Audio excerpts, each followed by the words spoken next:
Welcome. If you want to set up alarm clock in your OnePlus Nord N10 5G, and first you have to open your clock application, and it's right here. Accept permissions,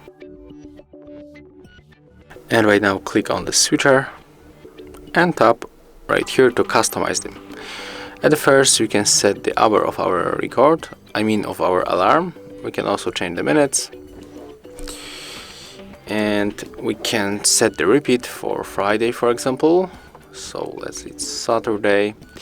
We can activate vibration and turn off also.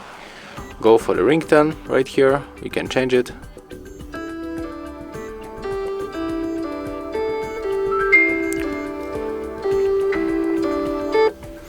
And of course we can change label.